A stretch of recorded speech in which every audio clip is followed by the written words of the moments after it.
Selamat datang di video pembelajaran dengan materi Sejarah Masuknya Islam di Nusantara untuk kelas 9 Madrasah Tsanawiyah.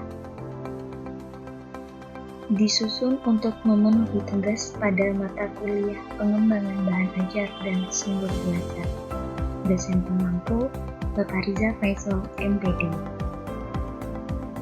Dalam video pembelajaran ini memuat kompetensi dasar 1.3, yaitu berkomitmen untuk selalu tekun, gigih dalam belajar, dan menyiarkan Islam sebagaimana yang dilakukan oleh para penyebar agama Islam di Nusantara.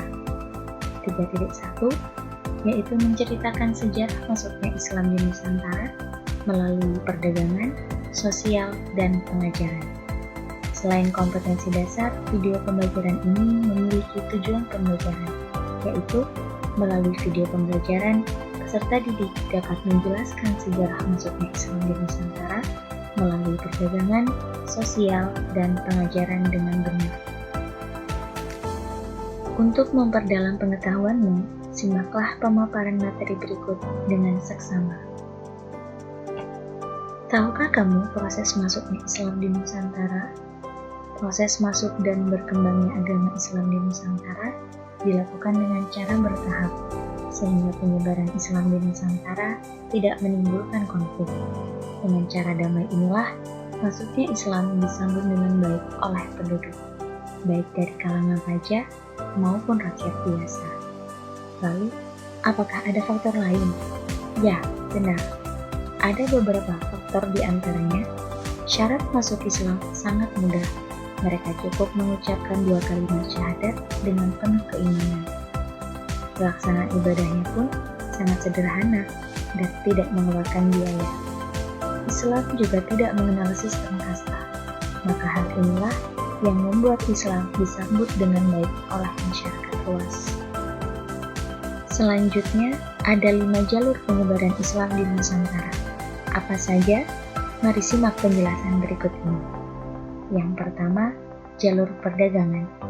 Peran perdagangan dalam penyebaran Islam berlangsung pada abad ke-7 Masehi sampai ke abad 16 Masehi. Keberadaan pedagang tentu tidak berlangsung singkat. Mereka harus menunggu kapan untuk berlayar, karena kapal yang mereka gunakan masih mengandalkan arah mata angin. Oleh sebab itu, mereka sebagian tinggal di pesisir pantai dalam kurun waktu yang lama, dan lamanya mereka tinggal akhirnya mempengaruhi keadaan sekitar, di mana agama Islam mulai dikenal berkembang melalui pesisir, terus-menerus mengalami perkembangan. Yang kedua, jalur perkawinan. Banyak pedagang yang tinggal sementara di pesisir pantai menikah dengan orang-orang pribumi dan memiliki keturunan, yang kemudian memeluk agama Islam. Adanya pernikahan mempengaruhi jumlah Islam yang semakin banyak. Yang ketiga, jalur pendidikan. Proses penyebaran agama Islam melalui pendidikan terjadi di pondok pesantren yang saat itu didirikan oleh para ulama. Murid-murid tinggal di pesantren sembari menuntut ilmu agama Islam. Kemudian setelah lulus, mereka kembali ke daerah asalnya untuk menyebarkan ajaran yang telah dipelajari selama di pesantren. Nah, melalui inilah Islam mulai masuk ke daerah-daerah terpencil di pedalaman. Keempat, jalur tasawuf. Melalui tasawuf, ajaran Islam dengan mudah diterima oleh penduduk pribumi, karena bentuk Islam yang diajarkan mempunyai persamaan kebudayaan dengan mereka, terutama bagi orang Jawa. Yang terakhir, jalur kesenian. Yang paling terkenal adalah wayang. Seperti yang dikatakan Sunan Kalijaga dalam tokoh yang paling mahir dalam mementaskan wayang. Dia tidak pernah meminta upah pertunjukan, tetapi ia meminta para penonton untuk mengikutinya mengucapkan kalimat syahadat. Itulah jalur penyebaran Islam di Nusantara yang perlu kalian ketahui.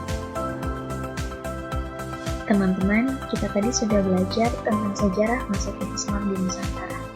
Dapat kita simpulkan bahwa perkembangan Islam tidak lepas dari adanya para pedagang yang datang ke Nusantara dengan tujuan berdagang. Perkembangan Islam di Indonesia juga tidak lepas dari penyebaran Islam yang dikenal dengan Wali Songo. Dan proses penyebaran Islam di Nusantara tidak terlepas dari akulturasi dengan kebudayaan lama sebelum masuknya Islam.